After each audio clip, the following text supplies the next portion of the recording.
এখানে উপস্থিত সকালেই আমার গুরুজন, তো সকলকেই আমার প্রণাম জানাচ্ছি। তো এর আগেও আমি যেহেতু শ্রদ্ধা এবং ভাষার সাথে যুক্ত আছি, এর আগেও আমি নানা রকম বক্তব্য এখানে রেখেছি। তো আজকে আমি আইন ছাড়াও, মানে আইন তো সবসময় আলোচনা হয়, কিন্তু আইনের সাথেও প্র্যাকটিক্যালি কিছু ব্যাপার নিয়ে আমি আলোচনা করতে চাই, কারণ নিজে আমি এরকম একটা প্র্যাকটিক্যাল এক্সপিরিয়েন্স করেছি কয়েকদিন আগে কোর্টে। তো সেটা নিয়ে আমি কিছু বলতে চাই। তো কিছুদিন আগে আমাদের বিষ্ণুপুরেরই, আমি কোনো নাম নিচ্ছি না তার, তো বিষ্ণুপুরের একজন বয়স্ক মা এবং বয়স্ক বাবা তারা এসেছিল আমার কাছে। তা বললো যে আমার দুই ছেলে আছে, বড় ছেলে ছোট ছেলে, তারা কেউই আমাকে এখন বর্তমানে দেখছে না। বড় ছেলে চাকরি করে, ছোট ছেলে চাকরি করে, কিন্তু তারা কেউ আমাকে দেখছে না। তাদের বিয়ে হয়ে গেছে, কিন্তু তারা বলেছিল আমাকে দেখবে। ছোট থেকে তাদেরকে মানুষ করলাম।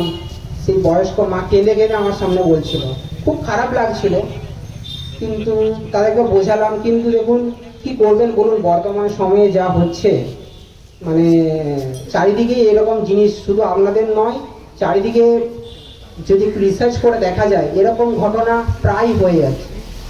তো তকে বাধ্য হয়ে, যেহেতু তারা কোনো রকম মেনটেনেন্স চালাতে পারছে না, বাধ্য হয়ে আমাকে একটা কেস ফাইল করতে হলো। যদিও ওনাদের যেহেতু পয়সাপাতি কিছু অসুবিধা ছিল, কিন্তু তা আমরা করতে বাধ্য হলাম এই ব্যাপারটা। তো পরবর্তীতে maintenance and welfare of parents and senior citizen act, সেই আন্ডারে যেহেতু এসডিএম বা এসডিওর কাছে কেস ফাইল করতে হয়, সেক্ষেত্রে যেহেতু ওনাদের খুবই একটু টাকার অসুবিধে ছিল, সেক্ষেত্রে আমরা বিষ্ণুপুর কোর্টেই একটা 125 সিআরবিসি, বর্তমানে যেটা 144 বিএনএসএস হয়েছে, সেই আন্ডারে একটা ওনাদের ছেলেদের নামে কেস করা হয়। কি কেস? মেনটেনেন্স কেস, বাংলায় যেটা বলে খরপোশের কেস। তো তার বাবা বা মা ছেলে বা মেয়েদের উপর খরপোশের কেস করতে পারে, এমন নয় যে শুধুমাত্র তার স্ত্রী তার হাজব্যান্ডের উপর কোনো রকম খরপোশের কেস করতে পারবে। তো কেস করা হলো, কেস চলছে চলছে চলছে, একটা সময় দাঁড়িয়ে কেসটা কিন্তু ফার্দার প্রসিডিং করলো না। কেন করলো না? তার ছেলেরা বুঝতে পারলো যে না, সত্যি আমাদের ভুল হয়েছে, ঠিক আছে।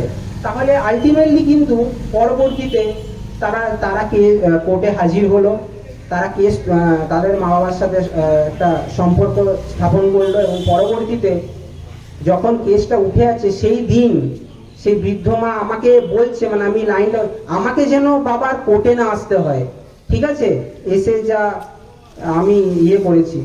তো যাই হোক, এটা একটা প্র্যাকটিক্যাল এক্সপিরিয়েন্স থেকে আমি বললাম, কারণ আমি রিসেন্ট এটা ফেস করেছি। তো আপনারা যদি কারুর এরকম মনে হয় কোনো রকম যদি সমস্যা হচ্ছে, আপনি হসলা বা শ্রদ্ধার সাথে যোগাযোগ করতে পারেন। তো আমি চেষ্টা করবো আমার দিক থেকে যতটা সম্ভব চেষ্টা করা, এবং আমাদের বিষ্ণুপুর কোর্টে sub division legal service authority আছে, তো সেখানেও যোগাযোগ করতে পারেন। ধন্যবাদ।